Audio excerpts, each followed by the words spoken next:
상가 권리금 회수 청구권이 지금 도입된 그런 마당에 그런 상황에서 이 건물 명도 분쟁이 어떤 그 좀 변화를 보이는지 추세가 어떻게 바뀌었는지 그런 부분을 좀 말씀을 나눠보겠습니다.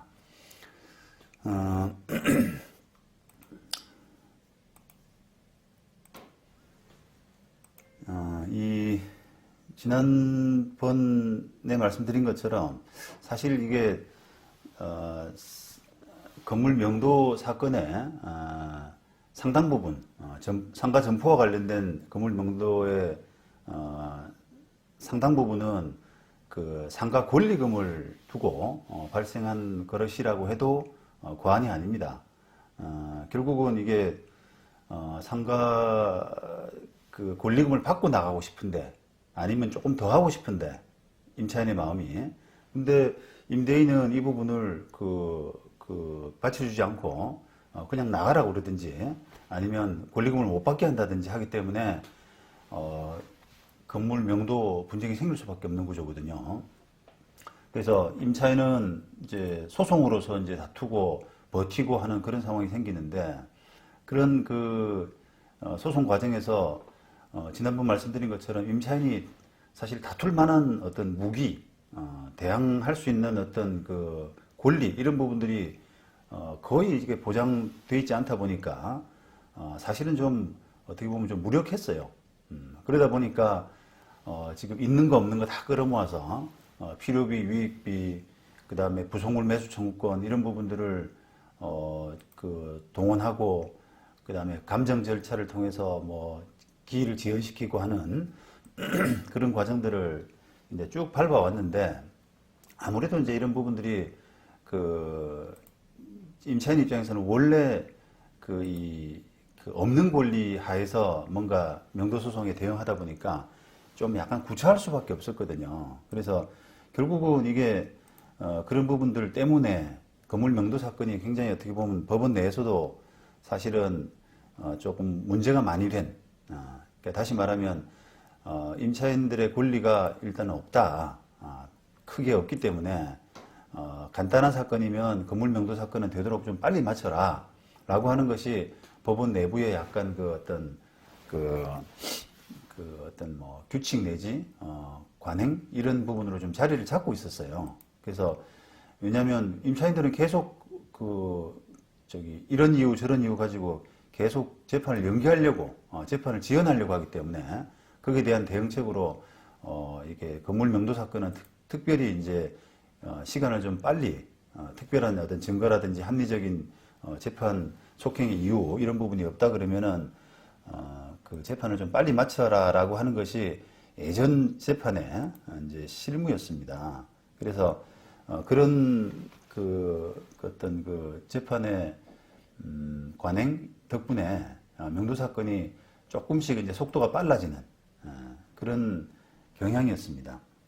그래서 뭐 정말 과거에는 이 명도 사건에 1심 판결을 받는데 몇 년 걸린다 이런 속설까지 있었는데 이거는 어떻게 보면 아주 특별한 케이스 말고는 옛말이 됐죠. 보통은 그래서 한 6개월 남짓하면은 재판은 끝이 나는 그런 정도로 진행이 되어 왔었거든요.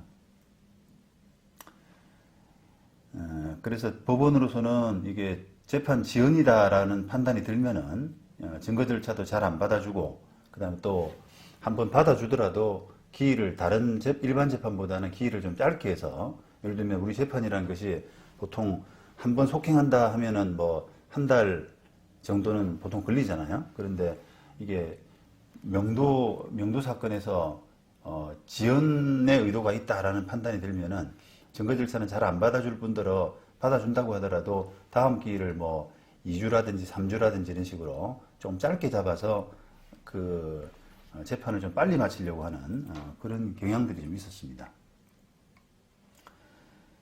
자, 그런데 이런 이제 판도가 상가 권리금 회수 청구권이라고 하는 제도가 도입됨으로써 이런 판도가 이제 완전히 바뀌었다.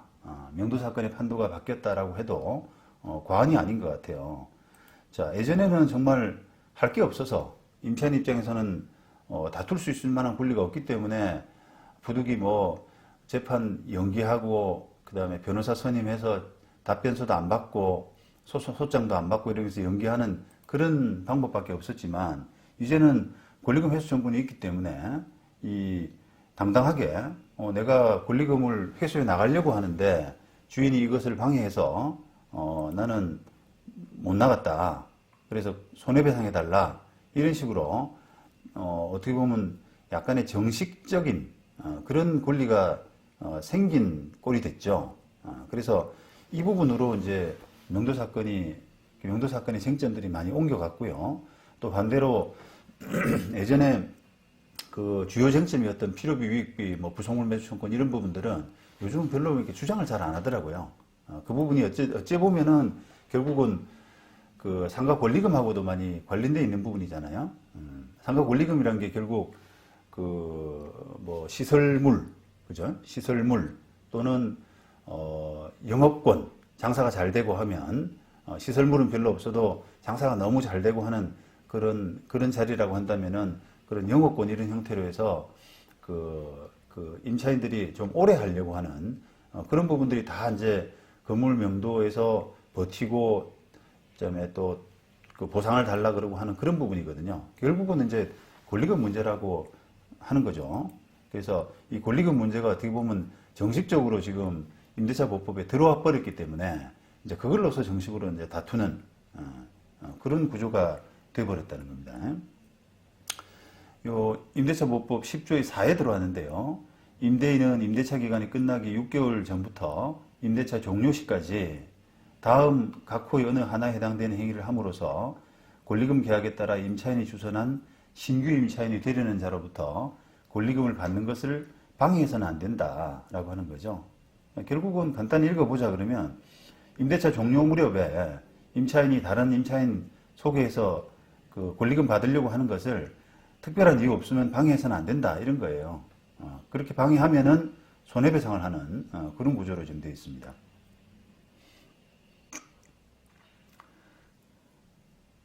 자, 그래서 이제 예전에 뭐 그 필요비, 유익비 이런 논쟁보다는 이게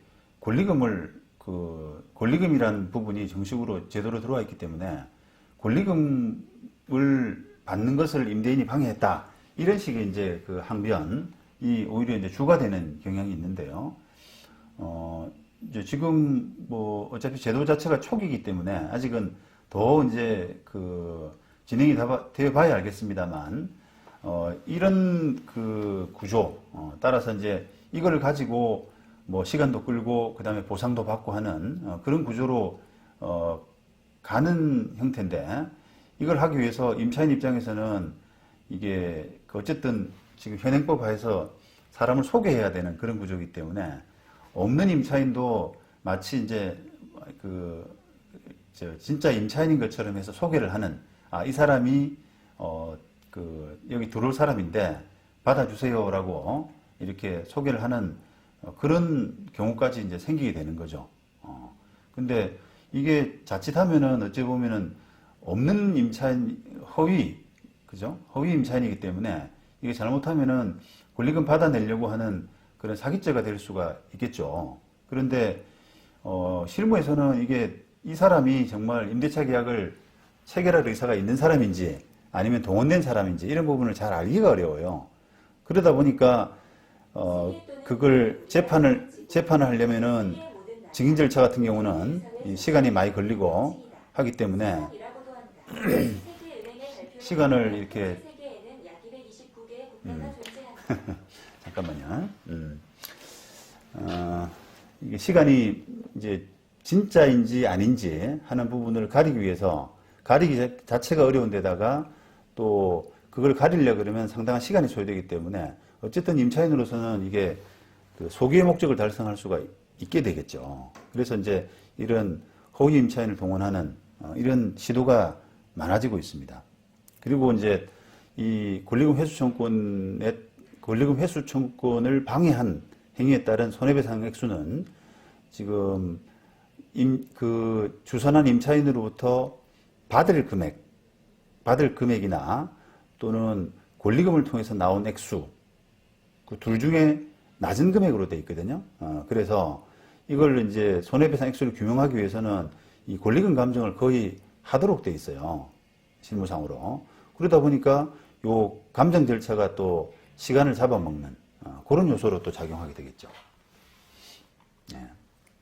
그래서 이런 것들을 이제 가리기 위해서 이게 어찌 보면 상당히 시간이 좀 많이 걸릴 수밖에 없는 구조로 지금 가고 있습니다.